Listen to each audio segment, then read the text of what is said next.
that is what civilization is all about: farming replacing hunting. I found that an interesting concept. That we don't really, I read *Sapiens*, the book *Sapiens*, a while back, and I remember that was the big thing. That was the shift, was when we started our agricultural revolution, if you will. And it's like you say, we the terrestrial side of things has always been ahead of the marine side, but it's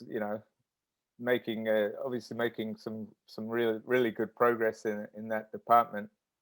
I guess one of the things I find, I know it's in corals, for example, especially with climate change, it's a bit of I see on Twitter, it's a bit of a issue. This idea of IVF sort of treatment for the Great Barrier Reef. I know that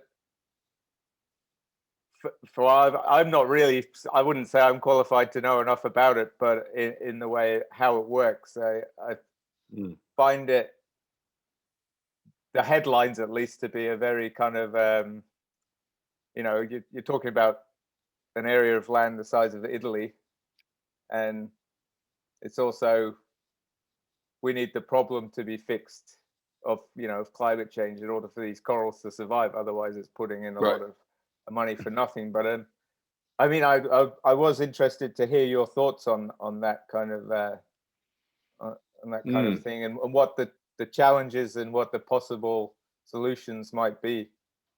Yeah. Well, I got to say, I skimmed an article on that. I don't know a lot about it. I know a few of the people involved, but I don't know the latest. I did see some photos where they were setting up these giant sort of egg collecting floats and stuff. Yeah. And, I think you're right in the sense the scale of the thing is so massive that it's hard to say that one project is, helping bring back the reef. But at the same time, any sort of chance or leg up that any coral species can have might help locally, and long term that could make a difference. And I guess the genetics side of it is the interesting part. Like is this about the ones, are they trying to increase the overall survival so that the percentage of those that are more suited to a changing world get a better chance at growing, or are they just trying to spread around as many as they can and see what survives based on where it settles? Like, there's a lot to it, I guess, that I don't know to have a real answer to that. But I do believe in restocking, and I do think that sexually propagated corals is the new thing, and it's going to be a big deal. We're doing it ourselves here. We're actually working on it. We're working with a researcher here who's doing it. We've just started that affiliation, but we're also we have several corals out here growing on our farms that were they were spawned, I guess, here at our facility and settled here, and then we moved them out. Now we're watching them grow. They're common species, the Polyps and things like that.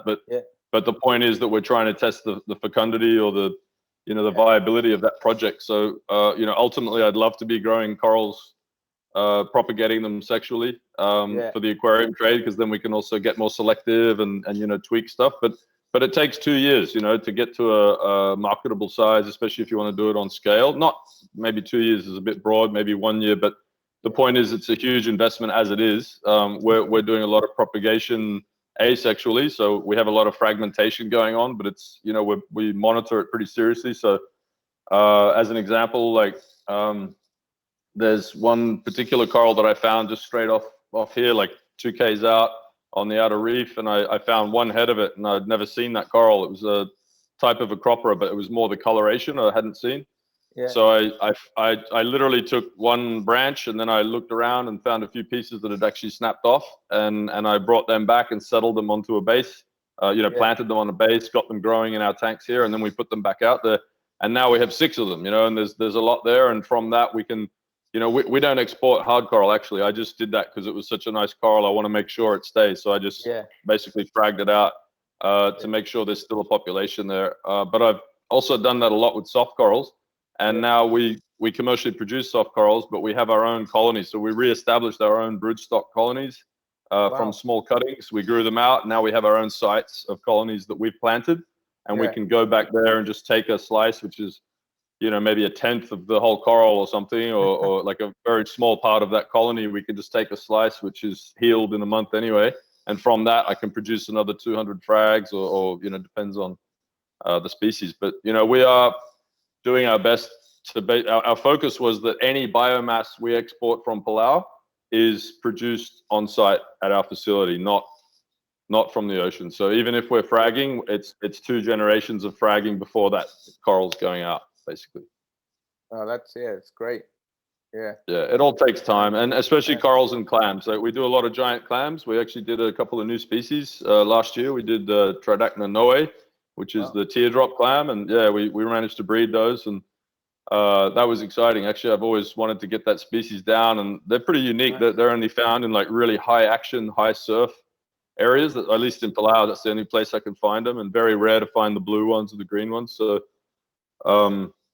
but we raised out a few hundred. It's about adding it up, you know, with aquaculture. The way we're doing it, we're not food fish. So, you know, with a food fish operation, you'd be all about one species and go large and cages and everything, one focus, one species. Whereas for us, it's like, I think at the moment we're producing around 3 or 4 species of clams at any given time, and then, you know, maybe 6 to 10 soft coral species as well, sea fans, things like that. So it's all about diversity, but it's also not intentional, because we have a bunch of fish tanks, and we're waiting on those fish to breed. So really, it comes down to how happy is that fish? Is it breeding? And then, okay, that one, now this month we're going to focus on these 2 or 3 species. Yeah, right. But that's all on top of our sort of staple species. Yeah, the clams are an interesting one, because my first sort of introduction to farmed clams, I guess, was on Orpheus Island. I'm sure you're familiar with that, the research station there, where they've in the bay there, there's all those giant clams that we're, I suppose, put in as a research project. And I just remember being there on a field trip, and we were doing some of the work, and all of a sudden there were all these clams, and the story was that they were put there as an experiment. They grew out of control, and then they couldn't actually take them because they're like protected species. So. Protected species, even though they were farmed. That's right. They got locked out.